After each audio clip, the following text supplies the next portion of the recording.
e do tratamento adequado para essa doença ocular, que pode levar à cegueira se não for tratada adequadamente. Já está aqui em nosso estúdio doutora Leonora Leal, que é médica, oftalmologista, e vai falar um pouco sobre essa doença que atinge mais de 1,5 milhão de pessoas no Brasil, sendo que quase metade desconhece a condição por ser uma doença de evolução silenciosa.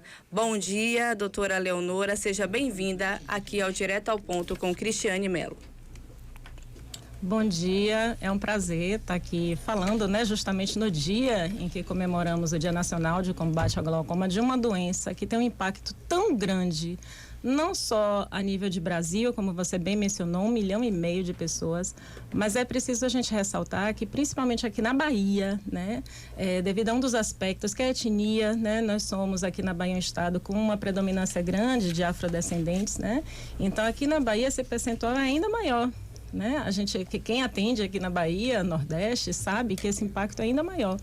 E justamente por ser uma doença silenciosa é que a gente tem que alertar a população, Porque se for esperar por ter sintomas visuais, o paciente que ele busca o oftalmologista por já notar uma perda do campo visual, aí já houve um dano ao nervo óptico e esse dano é irreversível. Então, nada melhor do que ações de prevenção.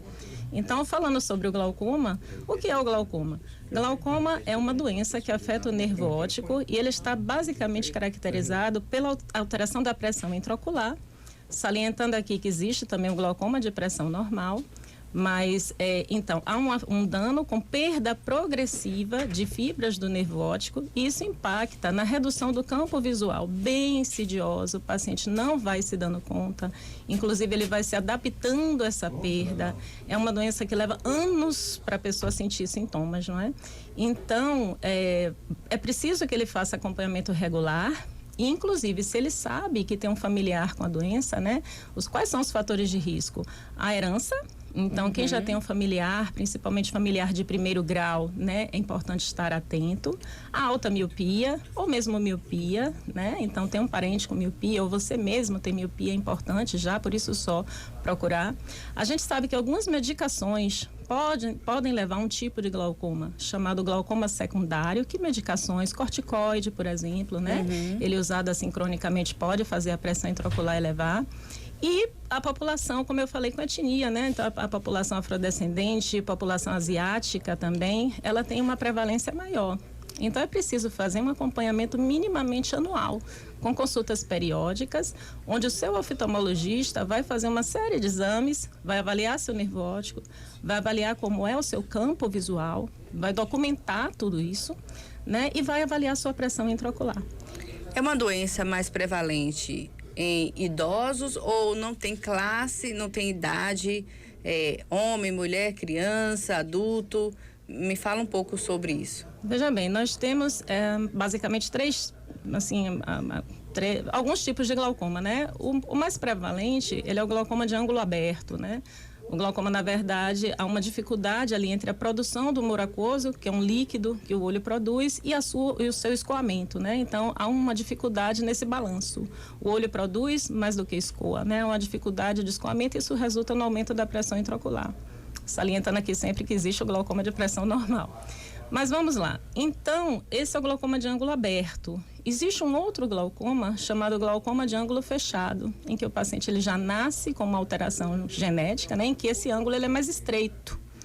E esse glaucoma ele não dá sinal nenhum, exceto quando na crise, em que o paciente sente enjoos, um aumento súbito da pressão intraocular, borramento visual, uma condição inclusive de emergência médica, Existe o glaucoma infantil, o glaucoma congênito, em que a criança já nasce com essa alteração, então a gente vê em crianças, mas não é. O glaucoma congênito, ele não é o mesmo deste glaucoma de ângulo aberto, nem do glaucoma de ângulo fechado, Em que a criança nasce no glaucoma congênito com uma alteração da estrutura de drenagem do olho.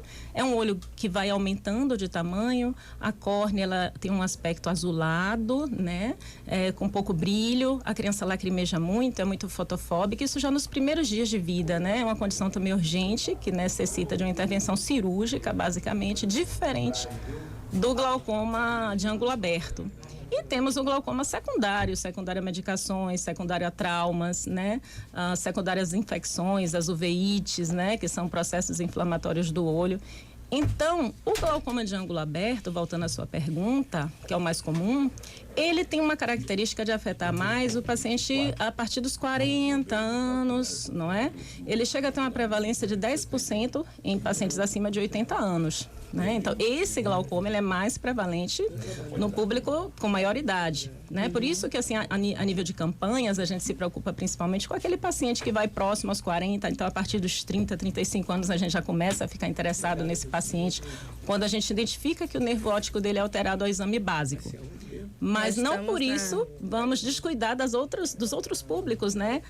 Principalmente o bebê, em que você nota uma alteração, aquelas pessoas que tomam essas medicações que eu citei aqui, ou que tiveram trauma ocular, que tiveram infecção ocular mais acentuada, né? Então, é um público que, independente da idade, eu digo que o acompanhamento sempre tem que ocorrer, anual.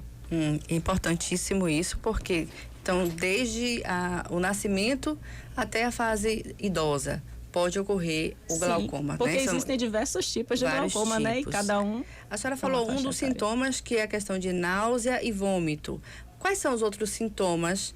Porque a gente sabe que é uma doença silenciosa, mas ela dá alguns sintomas para que as pessoas que estão ouvindo o programa fiquem alertas e procurem um profissional? Observe bem, esse sintoma que eu disse de enjoo, náuseas e vômitos, ele ocorre no glaucoma de ângulo fechado. Esse é mais raro, né? Quer dizer, é o segundo prevalente, né? É uma condição de emergência médica, por isso que eu citei aqui, porque por vezes o paciente ele chega a ser internado, hospitalizado com suspeitas de outras coisas, né? De enxaqueca, de alguma outra coisa, e depois alguém se alerta a chamar um oftalmologista para verificar, né? E aí é que é descoberto. Quando ele queixa da baixa de visão, né? Já após 2 dias ele começa a queixar que a visão está embaçada, e é isso que faz chamar o oftalmologista. Mas o glaucoma que nós estamos falando aqui, que é o tema da campanha, é o mais prevalente, né? Esse glaucoma mais prevalente, que é o glaucoma de ângulo aberto, ele não dá sintomas. Ele não dá sintomas. Então, assim, se o paciente, é isso que eu falei aqui no início também, se ele for ficar esperando, eu vou sentir alguma coisa, não vai sentir nada. Nada, absolutamente nada, porque a pressão mais elevada, a pressão dos olhos, classicamente ela vai de 10 até 21, como sendo normal. Então, pressões ligeiramente acima disso não vão provocar dor, né? A pressão para provocar dor intraocular, ela tem que ser bem mais elevada. Então, o paciente não vai procurar o médico por queixa de dor. Se ele for procurar por queixa de notar o campo visual periférico, né? Vai havendo uma perda de campo visual periférico. Quando ele nota, eu digo aqui mais uma vez, ele já perdeu pelo menos 40% de fibras do nervo óptico. Quando o paciente nota, já houve uma perda de 40%. E é irreversível. E é irreversível. É bem complicado, né? Não deve esperar sentir sintomas. Então, como é feito esse diagnóstico, doutora? E quais são os exames, os testes utilizados, já que é uma doença bastante silenciosa? Vamos lá. Hoje em dia, o oftalmologista, mesmo no consultório básico, né? Então, você pergunta assim, eu preciso procurar um especialista, né? Só um especialista pode fazer o diagnóstico? Eu reitero aqui que não. Mesmo o oftalmologista da rede básica, no consultório básico, ele já é capaz de suspeitar, pelo menos, da doença, né? Então, por quê? Porque ele observa durante o exame como está o nervo óptico da pessoa. O nervo óptico, ele tem uma estrutura, né? Ele tem uma escavação, que é como se fosse algo que o nome está dizendo, orifício, não é? E que existe uma relação de proporção entre eles, até metade do tamanho do nervo óptico de escavação. Então, o nervo óptico, vamos colocar ele aqui, que ele tenha 10, né? Então, até uma escavação de 0,5 diâmetros papilares é normal. Uma relação escavação disco acima disso já gera uma suspeição para nós. Além disso, a gente vai avaliar qual é a pressão desse paciente, né? Se essa pressão passa de 21, como eu lhe disse. Então, pressões muito limítrofes, né? Já geram uma suspeita. Mas mesmo naquele paciente em que a pressão é normal e que nós vimos uma escavação muito fora dessa relação, nós pedimos também os exames complementares, né? Que são o quê? Aí nós vamos, né? Com a gonioscopia, vamos avaliar se esse paciente tem alguma alteração do ângulo de drenagem, se ele é aberto, se ele é fechado, não é? Que tem aquele glaucoma do ângulo fechado. Vamos pedir campo visual para avaliar se esse paciente tem alguma perda de campo periférico, mesmo que ele não sinta. Vamos pedir curva de pressão intraocular para ver se essa pressão varia ao longo do dia. Retinografia. Essa retinografia nada mais é do que uma foto daquilo que a gente vê no consultório, porque com essa foto, ou eu ou qualquer outro oftalmologista que venha assumir depois, ele vai poder comparar numa linha de tempo se esse nervo mudou de aspecto, né? Se essa escavação aumentou. Então, é um exame muito simples, né? O paciente guarda, hoje em dia os consultórios, né, que tem prontuários eletrônicos conseguem guardar isso de forma digital, mas o paciente tem na mão uma documentação, né, de como é que está o nervo dele e ele tem a portabilidade ali com os exames em mãos. E vamos pedir também, em casos mais avançados, em que haja a possibilidade, né, a tomografia do nervo óptico. Porque a gente sabe que existem situações que ela ajuda, ela esclarece no diagnóstico. Doutora, me fala quais são as opções de tratamento disponíveis e se já existe cirurgias para glaucoma. Veja bem, para o glaucoma de ângulo aberto, o tratamento é basicamente medicamentoso, né? Então, existem 3 linhas de medicação, a chamada medicação de primeira, segunda e terceira linha. Existem protocolos em que o oftalmologista se baseia, eles são ditados pela Sociedade Brasileira de Glaucoma. Então, o protocolo de diretrizes terapêuticas para glaucoma, em que a maioria dos pacientes, né, pode ser tratado com medicações de primeira linha. No que pese que, em alguns casos, a depender do que a gente observe, né, de tamanho de escavação, faixa etária, risco familiar, a gente vai graduando um score para esse paciente, né? E de acordo com o score é que a gente vai definindo que medicação a gente vai usar. Vamos lá, então colocamos a medicação. Se ela não conseguiu reduzir o desejado, existe um parâmetro de redução de pressão, que a gente estima, né? Então, colocamos a medicação. Ela não conseguiu reduzir a pressão intraocular para aquilo que a gente deseja, que é uma média de 30% de redução, na maioria das vezes. Aí nós vamos associar medicação, né? Infelizmente, existem pacientes que eles têm problemas de saúde, né, ou intolerância alérgica e que eles não, por alguma razão, a gente não pode colocar determinada medicação. Então, nós vamos, é por isso que não é uma receita de bolo, né? Então, o paciente que ele tem ali asma, que ele tem um bloqueio cardíaco, ele não pode usar beta-bloqueador, né, porque isso vai, né, contra a condição de saúde dele. E aí nós vamos, dentro disso, fazendo ajustes. E existem as medicações de terceira linha, que elas podem ser usadas como monoterapia ou associadas à medicação de primeira e segunda, de acordo com cada caso. Essas medicações, elas são de um custo maior, né? Mas, graças a Deus, mesmo as de custo maior, já estão disponíveis na rede de SUS, né? A rede SUS oferece hoje em dia o programa de controle de glaucoma, né? E essas medicações estão disponibilizadas, sendo que o paciente, além de ter a medicação, ele é ofertado também um acompanhamento periódico. Então, a cada 3 meses, ele vai lá para fazer o acompanhamento, recebe a medicação e é feito ali um ligeiro check-up para ver se aquele controle está de acordo. Na rede conveniada, nós também fazemos um protocolo em que passamos a medicação, checamos se ela está de acordo e de acordo com a gravidade do caso é que a gente define com que retorno ele vem. Se é um paciente que tem que voltar com 4 meses, com 6 meses, com 1 ano, isso vai depender da gravidade. O tratamento cirúrgico, ele existe, né? Ele é mais reservado para aquele paciente que não conseguiu um bom controle clínico, né? Mas hoje em dia já tem algumas opções que alguns colegas, né, colocam ali como uma opção para aquele paciente que ou não tem um bom controle clínico ou está sofrendo de condições de superfície ocular, né? Porque muitas medicações, o paciente que já chegou a muitas medicações, ou mesmo com poucas, tem pacientes que fazem ceratopatia, né? Por mais que você use colírio sem conservante, ceratopatia é como se fosse um dano à córnea, né? Então, ele sofre muito hiperemia, vermelhidão dos olhos. Então, assim, existem procedimentos cirúrgicos hoje que podem reduzir ou mesmo reduzir a quantidade de colírios ou mesmo deixar o paciente sem uso de colírio ou em definitivo ou por algum tempo, né? Isso aí já ajuda bastante no controle. Mas assim, o tratamento, ele é definido basicamente numa linha clínica. Ok. É um tratamento de uso contínuo, não é isso, doutora? Sim, de uso contínuo. É importante que os colírios, eles são usados, alguns deles uma vez ao dia, os colírios de terceira linha, e os de primeira e segunda linha são 2 vezes ao dia. Então, assim, tem que ter muita disciplina, né? O paciente que tem glaucoma, ele tem que ter a consciência de que ele tem que seguir esse tratamento regularmente, de que se ele pula ali aquela dose, né? É uma gota dentro do copo, e que uma gota todo dia, esse copo uma hora vai encher, vai transbordar, né? Então, às vezes ele pensa, eu esqueci aqui, não tem problema, o horário eu boto, né? Boto de manhã, não, boto mais tarde. Tem pacientes que são muito irregulares, e aí quando retorna ao consultório, a gente observa que houve uma piora clínica, e quando vamos ver, ele está usando mais irregular. A senhora falou aí agora há pouco sobre a questão dos colírios com conservantes. Sim. A gente sabe que existe um número, vários colírios com esses conservantes e que causam danos ao longo do tempo. E a questão da automedicação. A pessoa está com um pouco de coceira no olho, de repente vai lá, está lá na farmácia, uma prateleira de colírios, vê lá qual o mais baratinho e vai utilizando.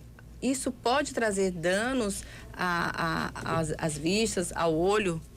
Muitos. Olha, qualquer paciente, na verdade, qualquer pessoa, a gente pede, gente, não use colírio sem orientação do seu médico, né? Existem colírios, inclusive, que o oftalmologista praticamente não prescreve. É uma brincadeira entre nós e que a gente vê, assim, tão divulgado quando você vai à farmácia com alguma irritação, independente da questão de glaucoma ou não. Às vezes orientam colírios com vasoconstrictor, né? O vasoconstrictor, ele é usado cronicamente, ele pode interferir, né, nessa condição, principalmente no glaucoma. Trazer danos à superfície ocular também, né? Tem pacientes que são orientados a usar corticoide, e o corticoide por si só, ele usado cronicamente, pode provocar catarata, ele pode aumentar a pressão intraocular, né? E o paciente, ele comprou ali, né, por orientação de um terceiro. Então, assim, é complicado. Eu oriento a qualquer paciente, na verdade, que não se automedique, né? Principalmente o público infantil, às vezes o pai compra para colocar, não use, mas qualquer pessoa. E o paciente com glaucoma, pior ainda, né? Os colírios. Os colírios, eles têm conservante. E como o paciente com glaucoma, por vezes, ele precisa de mais de uma medicação, cada medicação que a gente coloca, não tendo, sendo essa medicação adicionada de conservante, é uma gota de conservante a mais. Então, vai se somando, né? O paciente que usa 2 colírios, ele usa, né, 2 gotas com conservante. O que usa 3 vezes o conservante na fórmula, né? Isso vai cronicamente dando alterações da superfície. Sempre que a gente trata um paciente com glaucoma, né, nós acrescentamos lubrificante ocular. Mas o grande problema é que essas medicações vão somando custo, né? Infelizmente são medicações às vezes com custo elevado, e o paciente, ele entende o quê? O lubrificante não tem importância, que eu posso cortar. E volta pra gente com aquele olho muito sofrido, né? E que aí a gente pergunta, tá usando lubrificante? Não. Então o lubrificante, ele também é importante, faz parte da terapêutica, né? E quando possível nós passamos sim medicação sem conservante, porque, né, seria uma opção, né, ideal. Porém, nem todas estão disponíveis, né, nessa formulação sem conservante, né? Mas na medida do possível, sempre nós indicamos assim sem conservante, mas quando não está disponível, acrescentamos sempre lubrificante. Gente, nós estamos conversando com a doutora Leonora Leal aqui no Direto ao Ponto. Para encerrar, doutora, fala um pouco sobre essa conscientização, essa campanha, o Maio Verde, e a importância da preservação do controle do glaucoma, da importância dessa campanha.